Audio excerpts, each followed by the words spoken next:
What's going on? Yeah, I'm already live. What's up?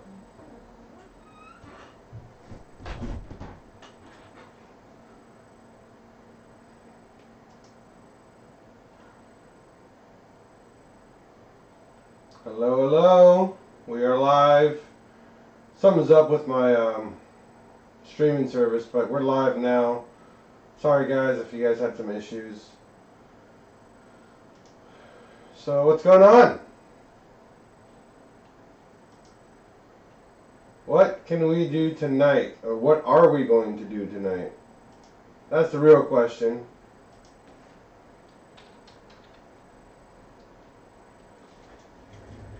So what's going to be going on tonight is Q&A and some... Oh, can't even see me. What's up, Andrew?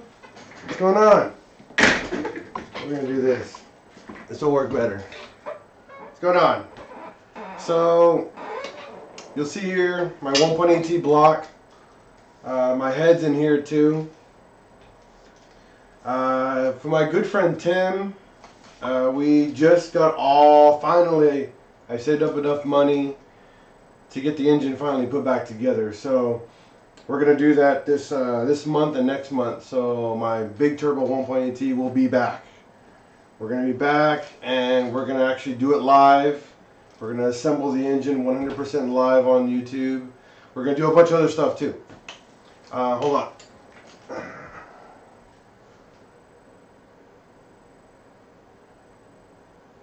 Well, for your question, Gil, it all depends. I mean, what are you doing with your engine? Are you going to be doing stock motor? Or are you actually going to be building it? What up? I mean, if it's going to be a stock engine with a stock turbo, then you're fine with stock everything.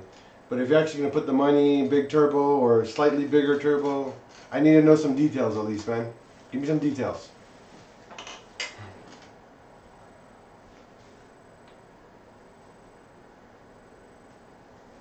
So, as my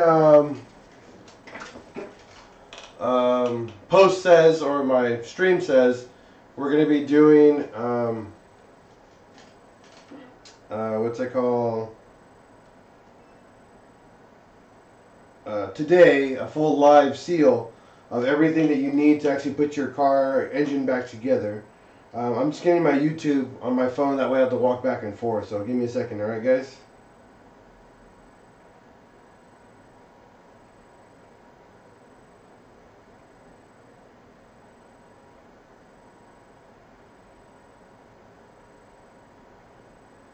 I'm going to answer it right now, just give me a moment.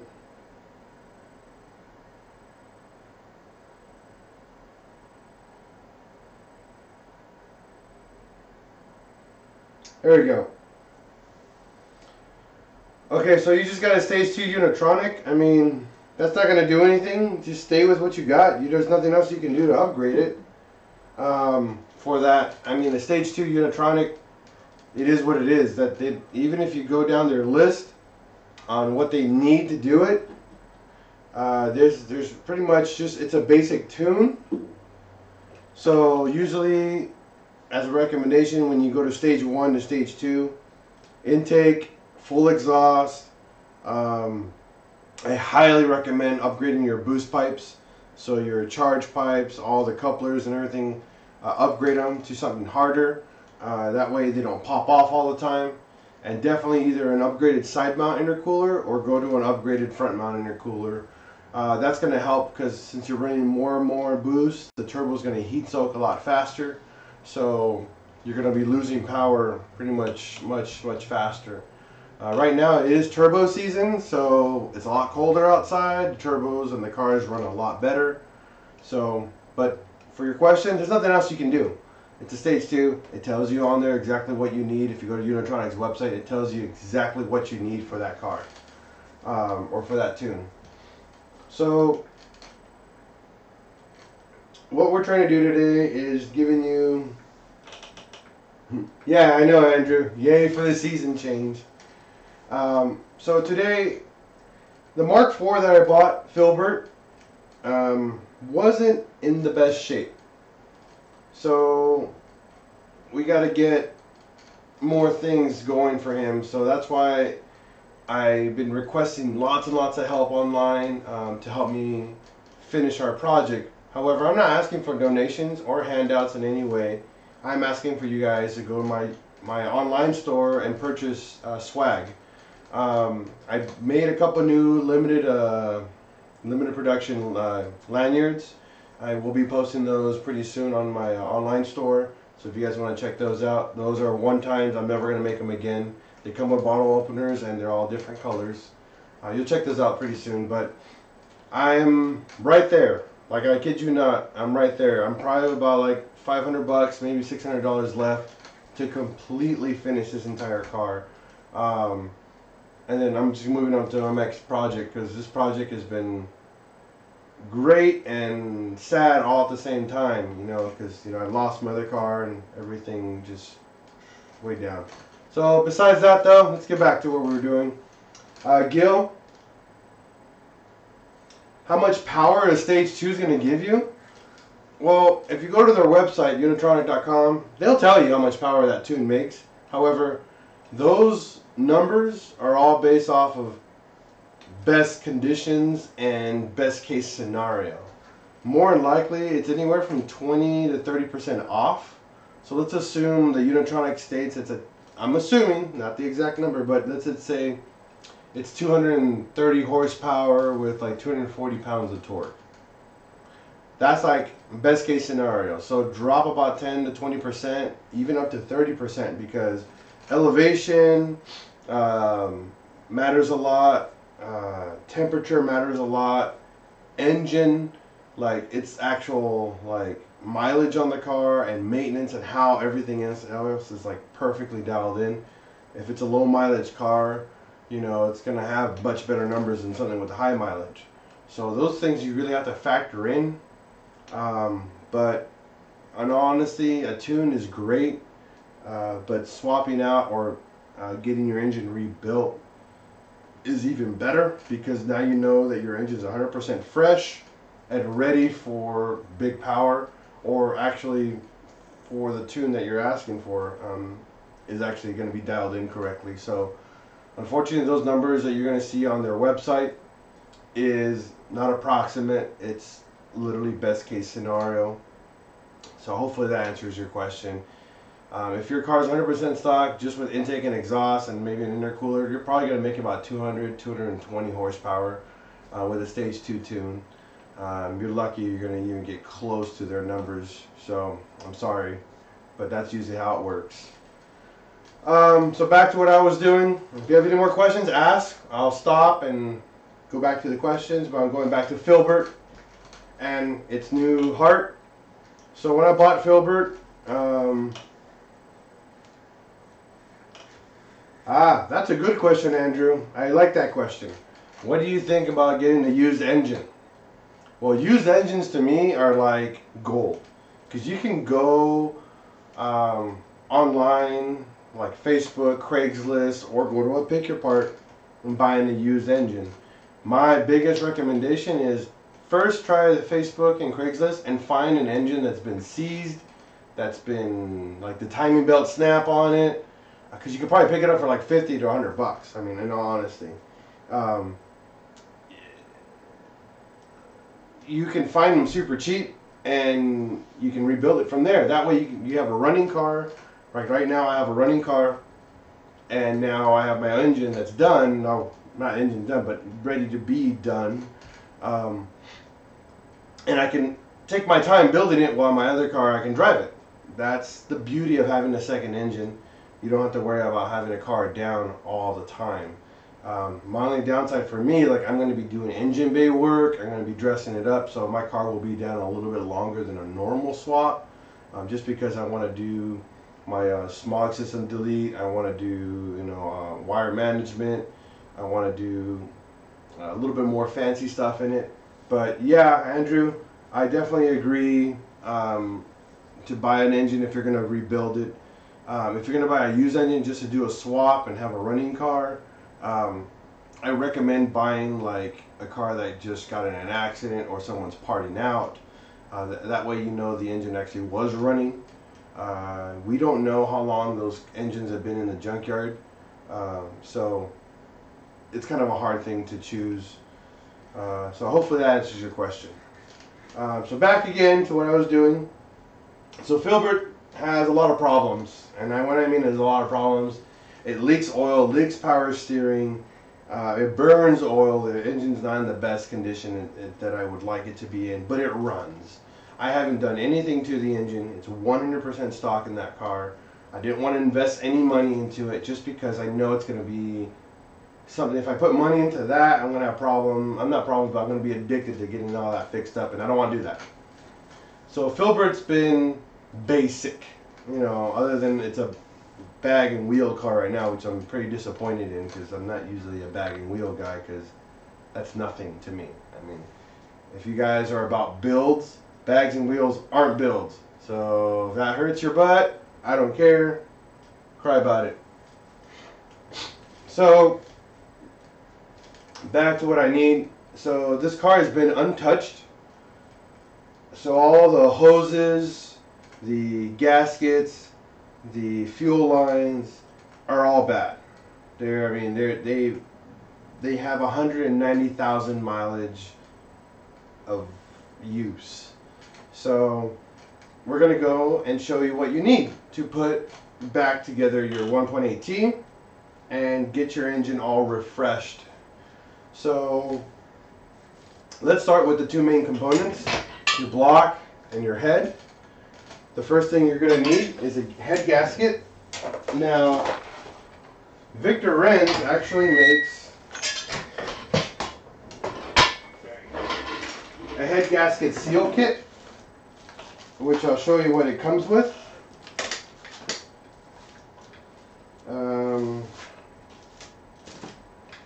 This is the whole kit right here, and it comes with a head gasket, an intake manifold gasket, an exhaust gasket, an exhaust manifold,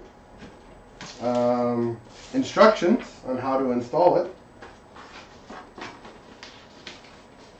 You get a valve cover gasket, a tube seal gasket, you get your half moon and a timing tensioner or cam chain tensioner gaskets here. This right here, I gotta remember what these two are for. More than likely, I think this is a coolant temp sensor, and this one, I forgot what this one. This is a weird O-ring. I don't really remember what these two are for, but I got a part number here. We can look them up later. Your two cam seal gaskets, and then, which is really interesting, they give you a brand new set of stem seals. My head, I just had those all replaced, so I got new of them in there on my head. If you're actually going to take it all apart, this is actually a phenomenal value, because stem seals alone are pretty expensive. If you buy high quality ones, you're looking around like 20 to 50 bucks for a set. This comes in your whole set. Now, what these all do, we'll give you guys a quick rundown. So for you new guys and you old guys, you know, please correct me if I'm wrong. I'd like to be corrected because I want to know what I'm doing right and what I'm doing wrong. So to make the head and the block, you need a head gasket. Now this gasket is a multi-layer steel gasket. You'll see here, it goes in one way. So this gasket is very, very important. It's also the most important gasket out of the entire engine, because if you don't install this correctly, you're going to have compression problems, you're going to have oil leaks, you can have overheating problems, lots and lots of fun issues if this isn't installed correctly. And then you had to take everything back apart, get the head redecked, get the block decked because you overheated it or something stupid. So don't buy cheap Felpro ones. Get the Victor Renz. These are OEM parts. So Victor Renz is the OEM supplier of Volkswagen. So get these guys. These are very, very vital to your job, your assembly work. So get the OEMs. They last a very long time if done correctly. They are a one-time gasket. Actually, let me correct that. Every single gasket in the motor is a one-time gasket, meaning once you remove it off the car, you can no longer reuse it. There are some people that are on a budget and they'll try to repair it and reuse the gasket. It's all up to you guys. I am a believer of new gaskets every single time they're removed. If you guys want to just throw away your money and do that, by all means, go for it. Saul, he's got a 2003 Jetta 1.8T. So he wants to know what important things are there to check out on a car. Before I give you guys part numbers here, that's a very, very, very important question, I think, for people who own or are about to buy a Mark IV with a 1.18. Number one, when you turn on the car, when it's cold, don't turn it on when it's already been ran, because you won't be able to hear it. So if you're going to go buy it, go there, make sure the car's never been turned on when you get there. And the way that you know is check the coolant temp gauge and make sure it's at 0, like it's not heated up at all. So when it turns on, it's going to do a cold start. What you want to hear is for knocks, so like a really loud dot dot dot dot dot, because that's when the engine's cold and the oil pressure is starting to build. If you hear a rod knock or something metal sounding, you're done. Don't even touch the car. Easy thing. Now, if you already own the car and you're trying to do maintenance and all that on it, my personal recommendation, yes, a full timing belt kit is very, very important. It's recommended at every 70,000 to 80,000 miles. And what I mean by timing belt kit, not just the timing belt. And that's what this is right here. So I'm going to bring this over here to you guys too. Box and boxes of parts for me. Continental's probably one of the best belts you're going to be able to get. A lot of guys like to do the Gates racing belt. If you do that, you have to use a manual tensioner because the Gates, since it's such a solid belt and it's made out of Kevlar, it doesn't stretch over time. So you can definitely damage your hydraulic tensioner or your pulley. So you're better off using one of these guys. The Continental belts are super durable, but you want to replace these guys every 70 to 80,000 miles. Very, very important. The part number on that is TB306 from Continental. That is the timing belt. Next part that's very vital to a timing service or a water pump service, or belt service, is the water pump. Somewhere around here. Here it is. Now this is from a company called HEPU. Don't know how to pronounce it, but these guys are in Germany. Metal water pump with a metal impeller. This is also very vital. Mark IVs, they're notorious for having plastic water pumps. It's not bad, they just don't last very long and they tend to crack or fail pretty quickly. This guy, really, really good water pump. The part number is P547. I got all this from my buddy Tim from Volkswagen. So he gets me all my parts just because he does all the replacements on them and he trusts these parts. ECS Tuning makes a very good kit, but make sure if you're going to buy it from ECS Tuning, get the expensive one. Don't buy the one that has the cheap parts in it, because if it has anything with MTC or like super low grade parts, you want to make sure it has anything with like Miley, Victor Renz, or OEM if you can. Those parts are very, very high quality. They last a long time. That way you don't have any type of premature failures or something not seating right, and then you're going to have coolant leaks or oil leaks. It's little things like that. So for a typical water pump, timing belt service, water pump, timing belt. Next part here is a tensioner. And this is the idler pulley tensioner or the pulley tensioner. This guy right here. So this is another part that you guys want to use when you do the service on that. Very, very vital. Very, very important. This comes in your timing belt kit, so make sure you get all these parts. The part number on this one, it's a long one, but I'll just show it to you guys. That's the part number. Make sure you use that. That's the pulley. Next part is the hydraulic tensioner, aka the grenade. This guy right here. Another very, very important part. This is what applies tension to the pulley that we just did on it. So when you rev up, it vibrates, and this will apply tension so the belt doesn't vibrate.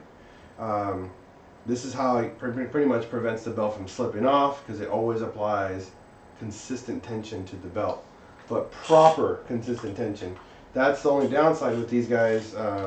If you guys go to the Gates racing belt and one of these guys, these things fail because you put too much tension onto that belt. That's why the manual tensioner is a better option from Integrated Engineering. So there's those 4 parts. That's pretty much it for an entire timing belt service. So yes, do that. Now, other things you want to check out are upper and lower radiator hoses, which I have right here. These guys are very common to failure. One of the most common, this is the upper one. Now, when it comes out of the radiator right here, you'll see in this corner right here, this is a little nipple here that comes out. These break all the time. So these don't last very long. I recommend replacing these as soon as possible. If it's the original one, just go buy one. They're pretty cheap. You can buy this separately or buy it as a kit. Very, very important for the upper one. One thing you need to test for is when you squeeze them, they crack. They make like a cracking sensation. That means the inside of the hose itself is starting to rot. Very, very common failure there. Lower radiator hose. So this one, let me see how it goes on your car. Yeah, like this. So this one is also notorious for having leaks here on the little spigot here. And same thing, just press on it and see if you feel any crunchy sensations. Those are pretty much notorious for failing. Look for vacuum leaks on it. Look for any type of oil leaks. Most common place for oil leaks is the rear main seal.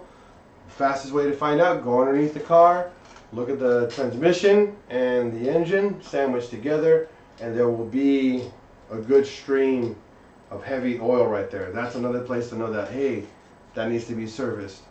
Other than that, I mean, when the car is cold, turn it on, listen for rod knock. If you don't hear any weird clicking or metal sounding sounds, and it turns on, it idles very smooth.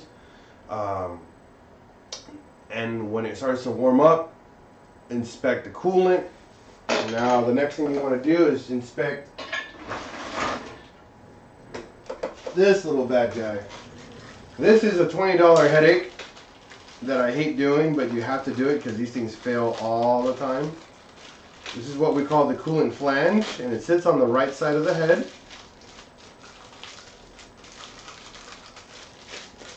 Right here. So it sits on the right side, your coolant temp sensor is here, your heater hose goes this way, your upper radiator hose, and then your lower oil cooler hose is down here. They tend to leak right here in this back seam right here. This O-ring always tends to fail after a pretty decent amount of time. Super cheap, $20 a fix. My recommendation is when you install one of these, apply very, very, very little RTV around the O-ring. It just gives you a secondary barrier for preventative oil coolant leaks over time. Love this part. They do make this in aluminum online through other companies. It is a little bit more expensive. ECS Tuning offers an aluminum option. They are more expensive, but they tend to last a lot longer, and you can just buy the O-ring every single time so you can reuse the part over and over and over. Just another option. Got a question. So, Andrew, where do I go for tuning? Well, great question.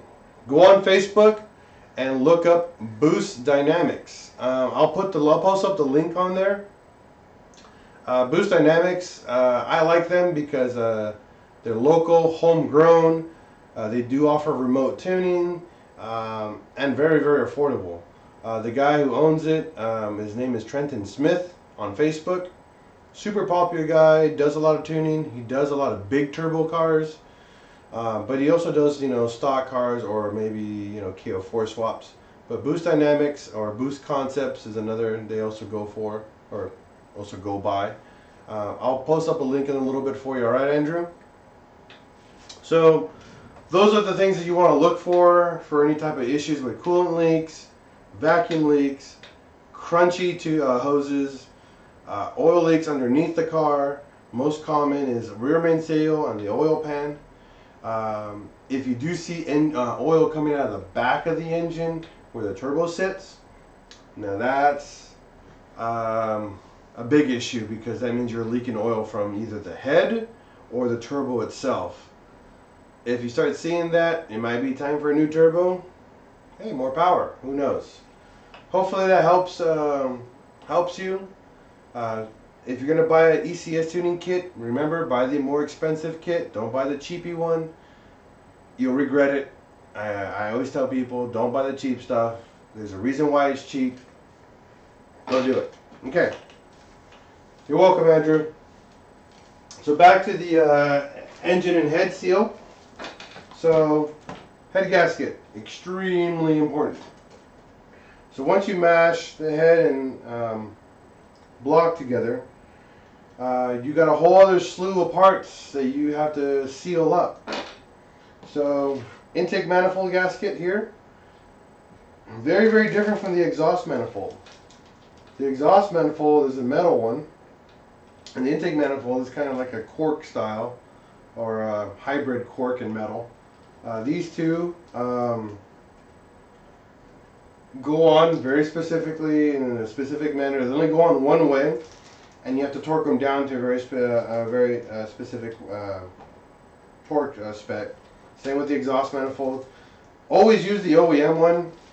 I've done a bunch of different styles. I've done a copper exhaust manifold gasket. I've done the AutoZone Felpro one, and they always leak exhaust. Like, I don't care how many people say, oh, you installed it incorrectly. No. I did it multiple times, and every single time they fail. The multi-layer ones, I even installed them with a missing stud. Like, literally I broke a stud off on a head, and it didn't leak. So that just proves to me that the OEM stuff is just that much better. The valve cover gasket seals the valve cover onto the head and prevents oil from leaking around the seal. The tube seals, this one is for the spark plugs. So all your spark plugs sit in here, and this is what prevents oil from going into your spark plug tubes. So very, very important. The cam seals. Now these guys, whenever you do the half moon seal, which is the cam chain tensioner, these are important since you have to take the cam chains off if you want to do a proper service. There is a way not to do it without taking that off. You can grab a Phillips screwdriver, a flathead screwdriver, kind of cram it in the middle and pop these guys out. Just be careful not to damage the aluminum around there, because it is aluminum on these heads, and you can damage the metal pretty quickly. So try not to damage these. So these are very, very important. They're exactly the same size, and they're exactly the same part numbers. So don't need to worry about buying two different ones. You can buy two of the same ones. These O-rings, more likely, like I was saying, one's the coolant temp sensor, and this one, I've never seen this one. I want to say I've never seen this gasket before. I'll have to look it up and find out what this one's for. It might be for the oil cooler, it could be wrong. I don't know. I'll look it up. But those are important ones for your head. Now this is just to seal the head to the block. Now we gotta go to some more very, very important gaskets that people always forget. Let's see here. Number one, this one right here is RTV, but this is OEM RTV from Volkswagen. It's called Durkle HT. Pretty cool. This stuff is expensive. It's like $20 for a tube. But this is the stuff for the oil pan. If you want to install your oil pan 100% correctly, this is gasket stuff. It's really, really good. More likely you can use it for the oil pan. Maybe use it for the rear. You can also probably use it for the rear main seal. Let me see if there's a part number on here. Let's see here. If this is the part number, it's 705.707. I'll give you guys the UPC number on there. Hopefully you guys can read that. Das Original. Here's the box so you guys can see it. This is the good stuff, people. This is what you want. So this is for sealing the oil pan. You want to use it to seal the rear main seal. Nothing really else. There's nothing else that uses that amount of RTV. You really can't use it on a lot of stuff. Let's see here. Alright, so here's my next part. This is actually the rear main seal, OEM. 100% OEM. This one sits where the transmission mates to the car. So, it sits right here on the block. I don't know if it's on this side. It's probably on the other side. Let's see. Yeah, no, it actually sits right here. So, makes it a little bit lower. Like that. So, this guy sits here. This seals the crank, the large part of the crank where the flywheel touches. Very, very important gasket. These are notorious from leaking right here at the bottom, or actually from this felt portion right here, or I mean the rubber portion here. If you haven't seen my DIY for it, I have a full DIY on how to install these on my YouTube channel. Let's see, one last question. What would reduce wheel hop? Oh, that's a good question. My guess, you're burning out or trying to do like racing.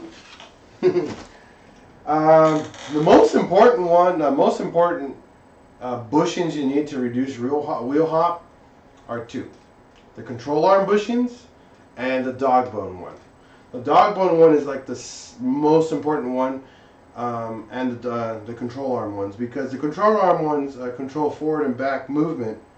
So when you're doing a burnout, the wheel hop, it goes, your car literally just bounces. So to prevent that, you have to absorb more of the vibration into the car versus the ground. So the control arm one is a very, very important one. Upgrade them to R32 bushings or polyurethane, which is the most important one, and your dog bone. Your dog bone on your engine keeps it from moving forward and back. Instead of your engine vibrating the crap on top of your control arm vibrating, it absorbs all that vibration and dumps it into the car. So your wheels no longer bounce because your car is absorbing the bounce instead of the wheels doing all the work. So that's what you need. Control arm bushings and a dog bone bushing, and that will stop your wheel hop end of days. Now, if you want to improve your let's say your burnout, or not burnout, but your launch, stiffen up your springs or buy a stiffer set of coilovers. That helps a lot. Try to get something, some higher end tires, some Toyo or some Yokohamas, nice like street track tires. Those really help a lot, and they also help reduce a lot of the wheel hop too. Your wheel size helps too. Benefits for you, especially if you want to do your your launch. Go to a 17-inch wheel versus an 18-inch. Drop the amount of weight. Dropping the weight also helps. Benefits from wheel hop. It all depends on what you're trying to do. So hopefully that's good advice for you. So back to the head. Once you get the head on top of the engine, the next thing you need, like I said, I'm refreshing everything that's very, very important on this car. So here's the cam chain, little tiny chain. This is pretty much what you need to set your timing. Yeah, you're welcome, Solo. You're definitely welcome, man. Anytime I can help, I'm definitely here to help. I know I haven't been posting new videos. I've been very, very busy with family and busy with, work. But I got more videos coming. I'm doing a lot more live streaming very soon, so you guys can see some of this cool stuff put together. These two pretty much have both cams sit in between, and then the tensioner sits in the middle. This is very important. The part number on this is very long, so I'm just going to let you guys have it. Here you go. That's your part number for your, let's see if I can get a better view. There you go. That's for the cam chain. Very, very important. Let's see here. I'm going to show you guys a before and after here. So here's my oil cooler. The oil cooler here, this is the OEM oil cooler from Volkswagen. This is what it's supposed to look like brand new, people, or in good condition. Let me show you the one that I took off my engine. Where is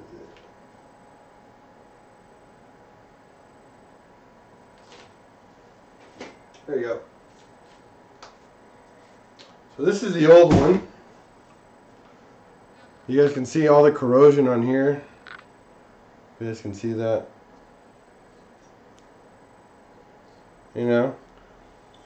Here's a new one. Look at that. All nice and purty. So, I'm not reusing this one. This is a total piece of junk.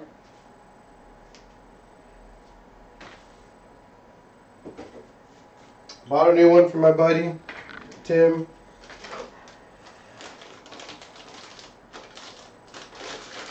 There's a special gasket for this one. That sits on the pokey side. There's like a side right here. It has like little, I guess, prongs on it.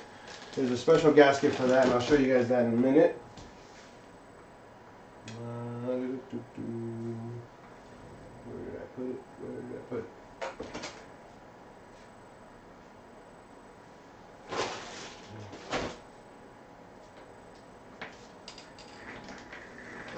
Somewhere in here.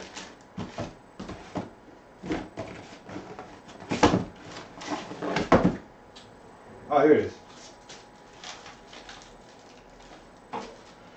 So, this is the oil seal gasket, or oil cooler gasket. You'll see it has like two little prongs on the side.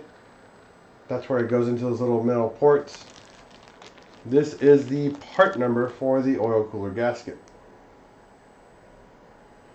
Since you have to take off the oil cooler to rebuild your engine, another gasket you need to replace.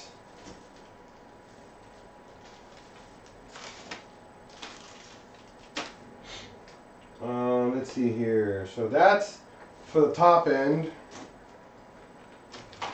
Now let's talk about, what's this one? Let's see what this part is. Oh. This is your hydraulic tensioner for the cam. It also comes with the VVTi sensor built into it. This is Volkswagen's VTEC. So this is very important. This guy, if you shop around, the OEM one's like $600. The cheap Chinese one's like $50. So take your time and shop. Don't buy the cheap Chinese one. I'll give you the part numbers of this one right here. This is from a company called Hudson. They make pretty much OEM parts for Volkswagen as well. My buddy who works at Volkswagen highly recommends these guys. So here's a part number for you. See if you guys can read that. There we go. Awesome cam chain tensioner. So the next part is internals.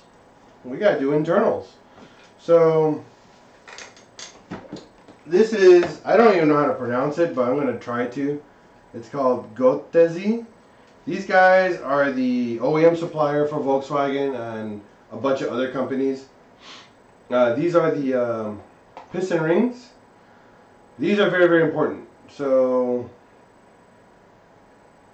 these are standard size, so I didn't oversize my piston rings. I went to factory specs. So back here on the back, this is very important when you're going to install your pistons. These are the part number. This is the exact part number for it. So if you guys aren't going to go oversized or anything, you guys are going to use factory specs like I did. Use these rings, phenomenal rings. These are pretty much the OEM rings that you get in your car.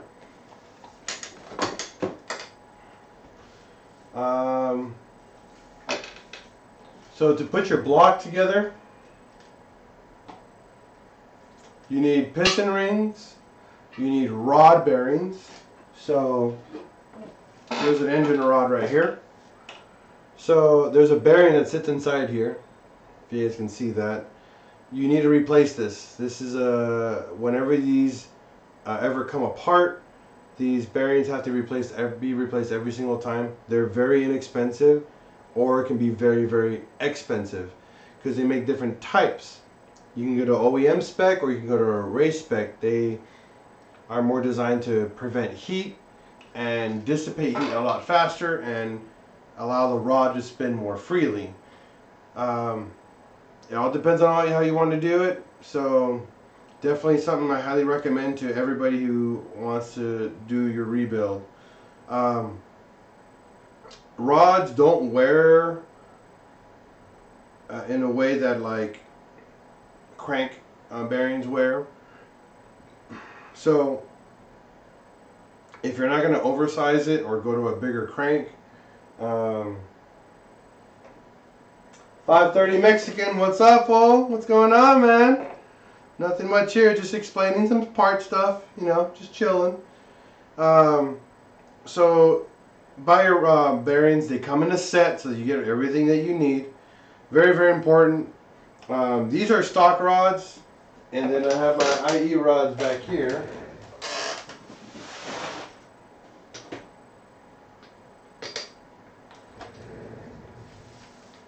So you'll see the difference in the rod completely. Very, very different, especially in the style of the rod. See, much thicker. These are called H-beams, so a lot harder.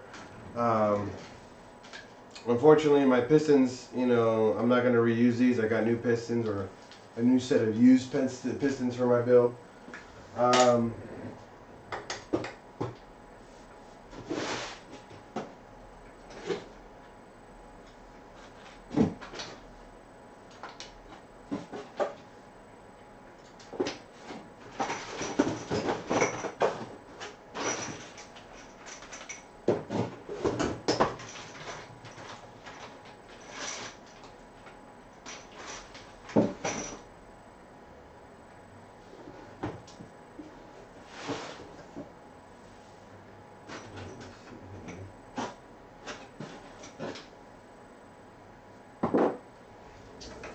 Trying to show you guys something else. So give me a second here. Oh yeah, crank. So the next thing you're going to need are crank bearings. They sit pretty much. Let's see if I can show you this on here. So crank bearings, or well, another word for it is main bearings. So they sit right here. You're going to need one set, so it covers everything here. They run about 80 bucks for an entire set, so very important for you to check out. Main bearings are very, very important. Yep, got IE going on. So you need to get your main bearings for the bottom. So for what we call the bottom portion of the block, you're going to need piston rings, main bearings, and rod bearings, and then you need new main bolts. These are one-time bolts because they stretch. You can never use them again, so get the bolts for these again. So when you put this on and before you torque them to spec, make sure everything's seated down 100%, because then you have to buy them again. Okay, pro tip. So Main bearings, rod bearings, main cap bolts, and piston rings. You're done. Everything will be ready for the bottom half of your block. Now for the very bottom, the oil pan gasket, rear main seal, front main seal, which is the crank gasket. Then you have your oil pump. There's a pump that sits right here with the chain. You reuse the chain, reuse the tensioner. The only thing you have to get new is the oil pickup. Unless it's clean, you can clean it out. And then there's an O-ring on the side of that, inside the oil pickup. Let's see if I can show you that.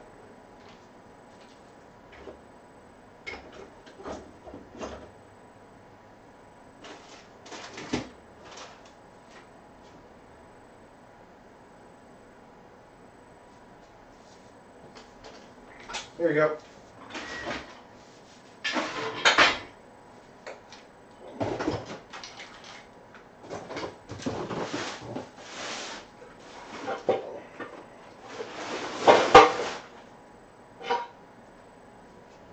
So this is the 1.8T oil pump, and you have to take this one off. This right here, there's two 10mm bolts on here.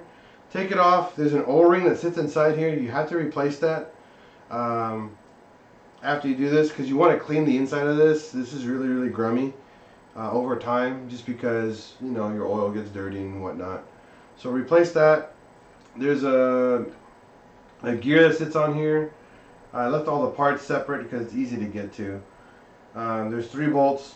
And this doesn't have to be timed either. It literally just goes on. You're done. Call it a day. Pretty simple.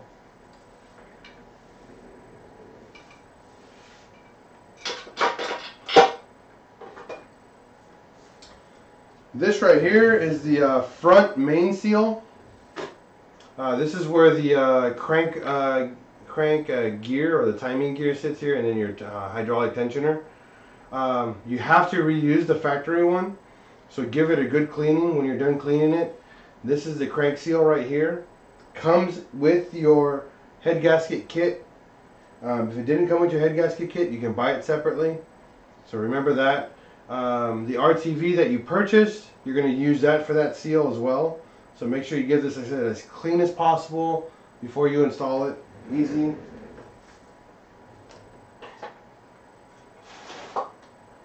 Let's see what else we got. What else we got?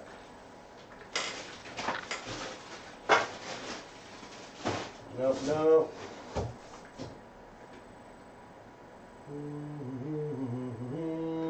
Nothing over there.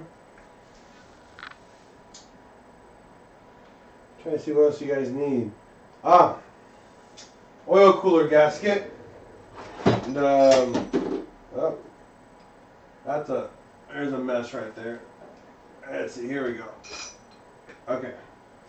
So, this is the oil cooler, I guess, housing. And there's a special gasket that goes on top of here that seats to the block. Gotta make sure you get that one too. Actually, I didn't get one, so I gotta order one from Tim. I didn't realize I didn't have one here, so I gotta order one too. But this gasket sits on the block, sits actually on the front of the engine block. See if you guys can see this right here on the right side of the dipstick tube. It's one gasket. It actually comes preloaded with some like special RTV that activates when you press it, so make sure you get that. There's another very important gasket. You're going to get your thermostat and your water, your thermostat housing that goes here. There's a really little, for the, on VR6 engines, they have something called a crack pipe. It's a pipe that goes across the front of the engine that runs coolant. Mark IVs have a similar thing. There's an O-ring that goes inside here. If you guys can see this. I know it's hard to see, but right here, there's a pipe, a metal pipe that goes across the engine. There's a little O-ring. You buy it for about $1. Very important when you're rebuilding your engine, because it's another spot where it's hard to get to once you put it all together and it starts leaking. So make sure you guys get that brand new, because it seats in, and it seats in hard. So that means it won't leak any coolant. Once everything's machined and hot tanked, that thing's going to seat very nicely. Going to be good. You'll be good with that. Trying to think what else do you guys need. What else do you guys need? Oh, I got 2 more hoses here for preventative maintenance for me. These are the oil cooler hoses. There's an inlet and an outlet. Very, very important. Very notorious for failing. And then the heater hoses. I only use a heater in my car during the winter. I don't care for AC, so because race car. So I always replace these every single time I service my car. Very, very important. This kit actually comes with the vacuum line that goes to the turbo, which is I actually haven't seen forever. So pretty cool. This is from a company called Rain. Here's the part number for it. Here we go. Here's the oil cooler one from, I don't know the company. Same Rain. So that's the part number for the oil cooler hoses. Very, very important. I think that's it. I got a couple other little things I gotta buy. But that's pretty much it, guys. So, what's up? Hook it up. Ask some questions, guys. Come on. I'm only here for so long, and then I'm going to go to bed. Come on. Ask away. You guys have any questions on future projects? Do you guys have any questions on what I'm going to end up doing next year? I will give you guys a teaser. I'm not going to tell you what it is, I mean what it looks like, but I'll tell you what it is. I have new t-shirt design coming. I got a new logo coming. I also got new lanyards coming. So stay tuned for that because that's going to be pretty cool. That's for my next season. That's for season 5. Yes, season 5. Sorry, Russell. Once this is done, it is going to be DVR'd so you guys can see everything else that's coming on. So once this is over, you can go back to it in about a couple hours and you'll be able to see everything on there. Okay, Russell? But if you have questions, ask me now because I'm live right now. I want to answer and help my community out. So what's going on? So yeah, I'm going to have new t-shirts, new lanyards and stuff like that. However, I did make a limited quantity of new lanyards. So I'm going to be posting those up probably tomorrow or the day after on my YouTube channel, on my online store. So stay tuned for that as well. Trying to think what else you guys have. Oh, I'm going to be having an online parts store pretty soon for hard to find MK4 parts and maybe maintenance parts for sale. I'm also going to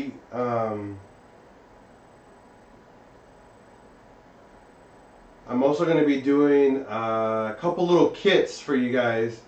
I'm going to make a very specific oil cooler kit for Mark IVs because no one makes an affordable oil cooler. Not oil cooler. I mean, oh my God, I'm missing out.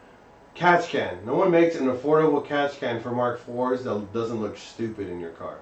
So I'm going to make a really cool kit for you guys for Mark IV that's actually affordable. Not $200, not $180, not even $150. It's going to be under $100 and I'm going to provide all the fittings and plus the cost of shipping. It's going to be kind of a manipulated kit for everybody because a lot of people want to run oil catch cans. On Mark IVs it's like a vital part because they leak so much oil through the valve cover. It's ridiculous. I'll give you guys that later.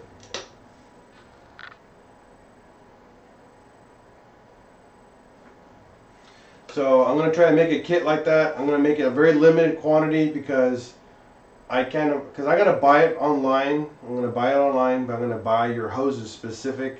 I'm going to get you guys hoses specific for that. I'm going to get you guys the fittings specific for that. So it looks pretty in the bay. It doesn't look whack like those cheap eBay ones that people always buy. So I'm going to make a kit for that. I'm thinking about making another, what is it? forgot the name of it. Sorry guys. I'm probably gonna make you guys a vacuum hose kit for when you guys do your deletion for smog. I want to get you guys a kit for the smog, the actual vacuum lines and the caps that are all needed for it. What's it called? Euro Tuning does one already, but I want to do one that's affordable and makes sense for everybody versus it, oh, here's a kit, you got to cut and paste and hopefully everything fits. I own a 1.8T. I know how to make everything fit correctly, so I'm just going to literally assemble it on my car, chop it, and then box it and sell it to you guys. But cheap. Oh, so what exhaust do I have? I actually have a full custom exhaust through an exhaust shop here in Oceanside, California, called RPM, Richard's Performance Exhaust.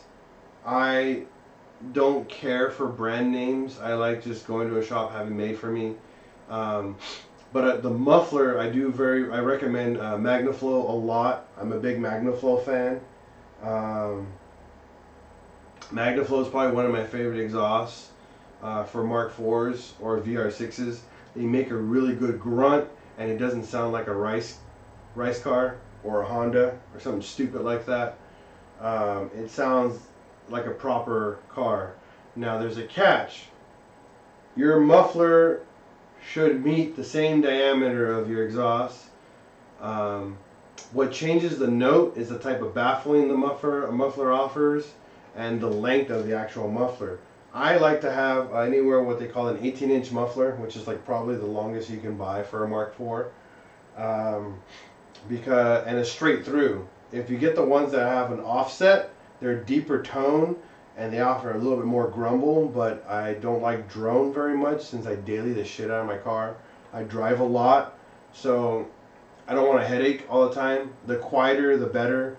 More of a sleeper status, so cops don't pay attention to me as much as well. But really, I recommend, a bigger, quieter muffler. Don't buy that cheap tuner exhaust, or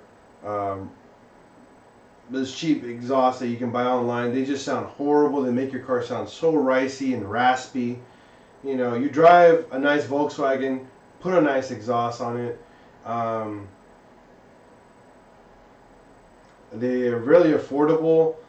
Richard's Performance Mufflers, if you mention my name, if you are in this area in California, if you mention my name, mention what we do, they take care of you. And they do it same day. It's pretty crazy, What's my take on straight pipe? Don't do it. It's stupid. It doesn't give you any performance increasement at all. It just makes a lot of noise. However, that being said, I like the noise, the turbo spool up noise it makes, but that's it. It doesn't give you any performance increasement at all. Remember that an engine is like an air pump. The more restriction or less restriction you make, the better it flows. However, they require a bit of restriction. So put a muffler on it and you get a little bit of back pressure that allows for the engine to perform properly. You need back pressure even if it's still a turbo or an NA car. A little bit of back pressure helps a lot and goes a long way. If you're not going to a full-size big turbo like I am, don't do a 3-inch exhaust. For NA cars, I like 2.5 inch. For turbo cars, 3 inches is like the max. Don't go any bigger than that.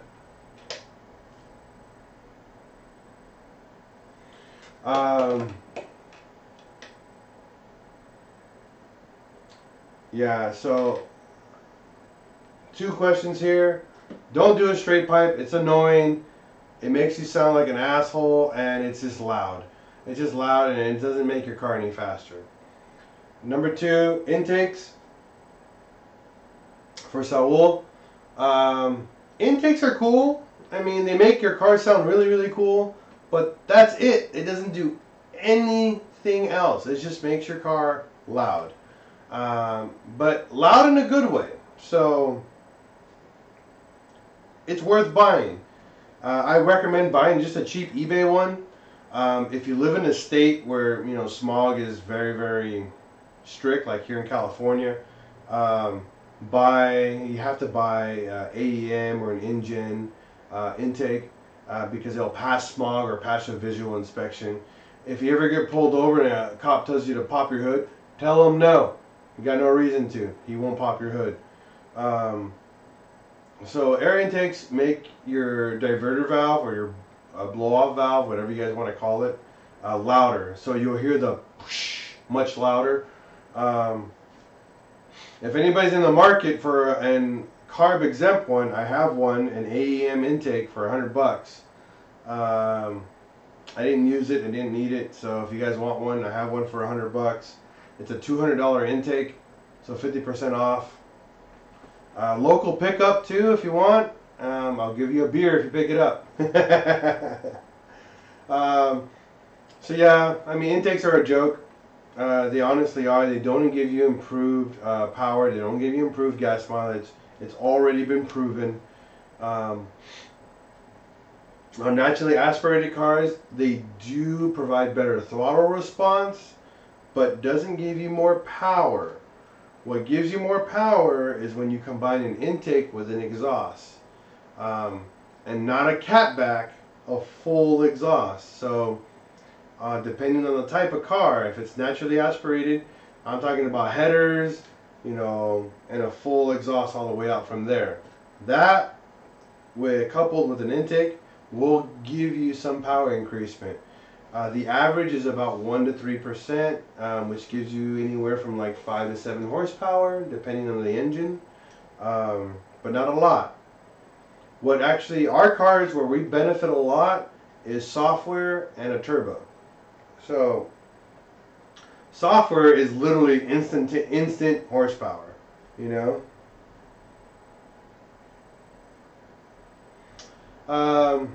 Good question on the 2.0T coil packs, and I actually have some right here.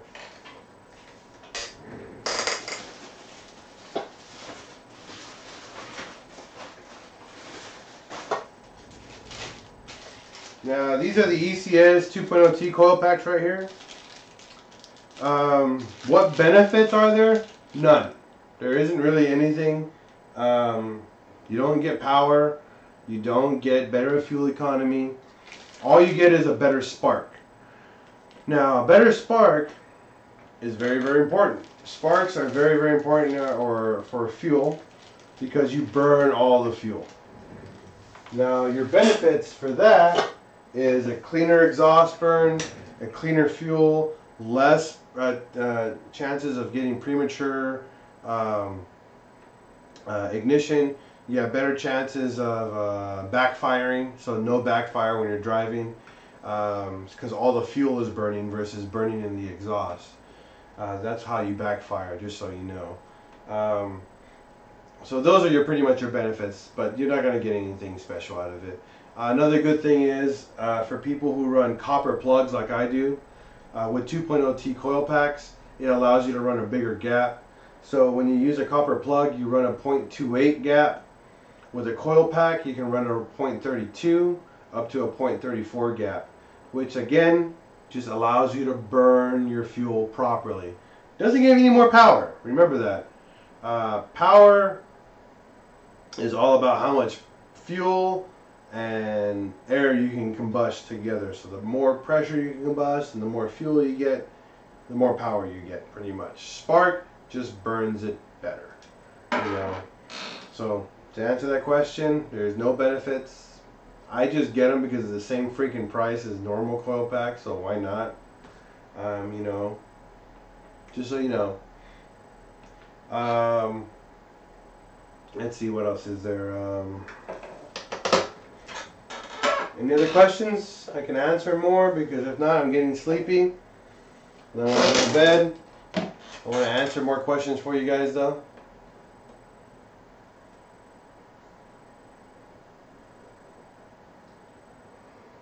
Oh man! So in the coming weeks,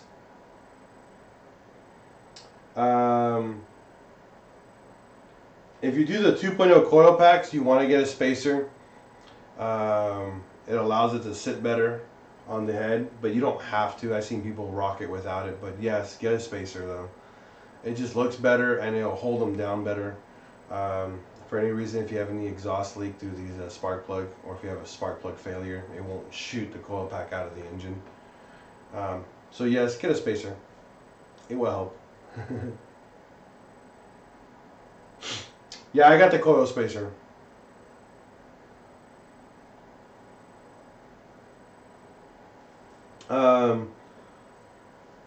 So good night. So see you guys later. Appreciate you logging on and enjoying some time. So in the coming weeks, like I was saying, we're going to be building the engine, putting the head together, assembling everything else that's important to the engine. I don't have much money left, so I have a little bit of things here and there that I got to finish up. So again, it's not a plea, but an ask for help. Spend some money on my online store. It definitely helps a lot, especially to get this done.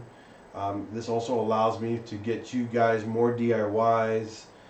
Gives me more time to invest into the YouTube channel. So hopefully you guys understand how that works. YouTube doesn't pay me very much or anything at all.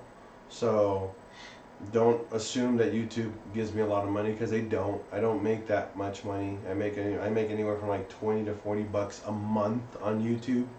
So that'll pay for what? Beer and food for a day. So you guys are what keeps me going. My desire of wanting to help people and keep doing what I'm doing is what's helping me. So I will be filming a high quality version of this video that I just made today. It's going to be a lot shorter. I'm also going to be filming the assembly. When we pull the engine out of my bay, we're going to be filming that live, so you guys can see how we pull it out quickly and to the point. You know, it's going to be a long live video, but it's going to be fun. So we'll be doing that live. We're going to be showing you guys how to paint the engine bay, because we're going to respray the bay. We're going to show you guys how to wire manage and rewrap the wiring for a cleaner look. I'm not tucking any wiring, so I don't want a repeat of my previous build, so I'm not doing it again ever.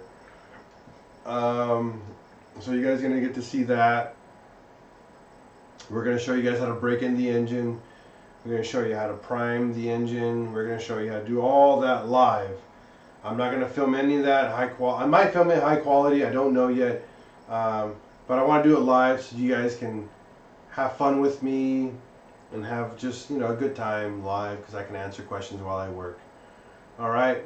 But again, thanks again everybody for watching Pinche House Garage live. I will be back as soon as I get started working on the engine, and you guys get to see how we do that. Ray will be back with us too, doing the assembly, so he's a good man. I love him. So Ray will be back on here soon too. Other than that though, thanks again. Peace. Have a good night. Drive safe. And as always, break, fix, and repeat. Peace, everybody.